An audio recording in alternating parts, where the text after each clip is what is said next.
Assalamualaikum warahmatullahi wabarakatuh. Perkenalkan, nama saya Eka Helmi Febrianti. Kami dari kelompok 9, manajemen operasional, yang mana beranggotakan Riris Della Nuraini, Muhammad Habibie Rohman. Manajemen kualitas merupakan kemampuan suatu produk atau jasa untuk memenuhi kebutuhan pelanggannya. Terdapat 3 pendekatan. Dalam hal ini yang pertama, kualitas berbasis pengguna, di mana kualitas tergantung kepada audiensnya. Yang kedua, kualitas berbasis manufaktur, yang biasanya diterapkan oleh manajer produksi. Yang ketiga adalah kualitas yang berbasis produk, yang memandang bahwa kualitas sebagai variabel yang presisi dalam dihitung.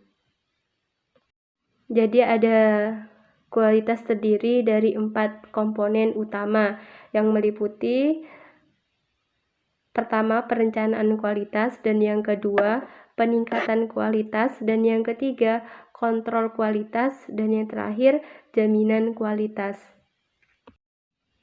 Adapun manfaat manajemen kualitas. Penerapan manajemen kualitas pada organisasi atau perusahaan menawarkan banyak manfaat bagi pemilik bisnis.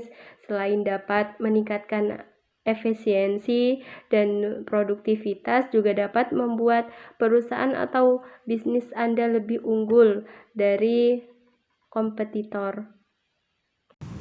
Sistem manajemen kualitas. Sistem manajemen kualitas adalah sekumpulan kebijakan, proses, dan prosedur untuk merencanakan dan melaksanakan produksi, pengembangan, dan jasa yang dapat memenuhi persyaratan mutu dari pelanggan. Sistem manajemen kualitas mendefinisikan bagaimana organisasi menerapkan praktek-praktek manajemen kualitas secara konsisten untuk memenuhi kebutuhan pelanggan dan pasar. Tahapan penerapan sistem manajemen kualitas. Terdapat beberapa tahapan dalam penerapan suatu sistem manajemen kualitas, antara lain: 1. Memutuskan untuk mengadopsi suatu standar sistem manajemen kualitas yang akan diterapkan. 2. Menetapkan suatu komitmen pada tingkat pemimpin senior dari organisasi. 3. Menetapkan suatu kerja atau komite yang pengaruh yang terdiri dari manajer-manajer senior. 4. Menugaskan wakil manajemen. 5. Menetapkan tujuan-tujuan kualitas dan implementasi sistem. 6. Meninjau ulang sistem manajemen kualitas yang sekarang. 7. Mengidentifikasi struktur organisasi dan tanggung jawab. 8. Menciptakan kesadaran kualitas pada semua tingkat dalam organisasi. 9. Mengembangkan peninjauan ulang dari sistem manajemen kualitas dalam manual kualitas. Perkakas manajemen kualitas. Perkakas atau alat adalah salah satu kekuatan dalam manajemen kualitas. Alat dapat membantu kita bekerja lebih efisien dan efektif, tergantung dari apa yang dibantu melalui alat tersebut.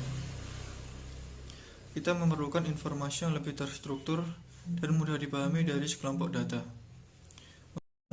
Adanya alat yang dapat membantu kita mengolah data.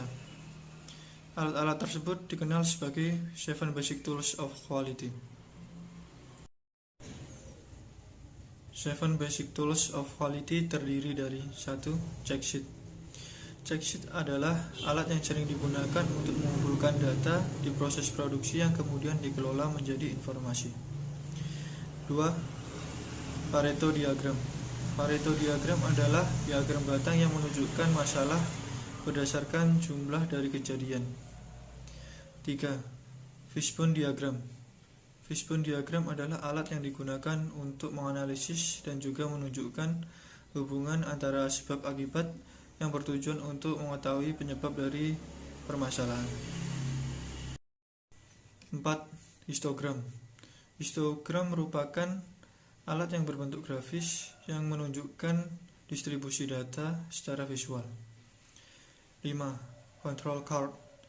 Control card adalah alat yang berbentuk grafik yang digunakan untuk memantau atau memonitor stabilitas suatu proses, serta mempelajari perubahan proses dari waktu ke waktu.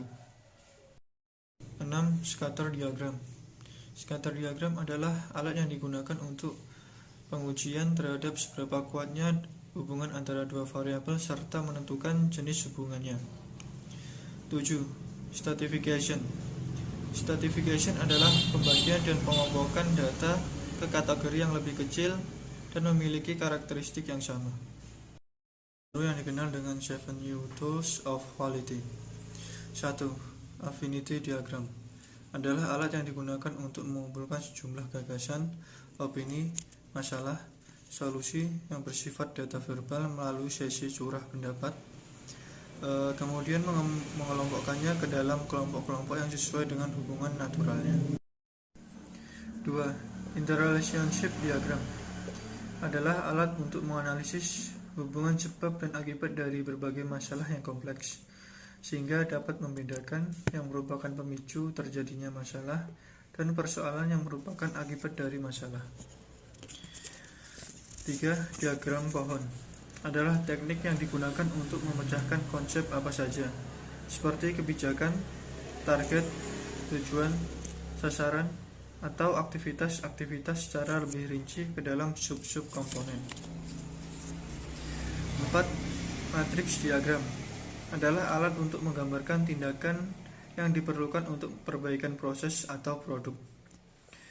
5. Matriks data analisis adalah alat untuk mengambil data yang ditampilkan dalam matriks diagram dan mengaturnya sehingga dapat lebih mudah diperlihatkan dan menunjukkan kekuatan hubungan antara variabel. 6. Activity Network Diagram adalah alat yang digunakan untuk merencanakan atau menjadwalkan proyek. 7.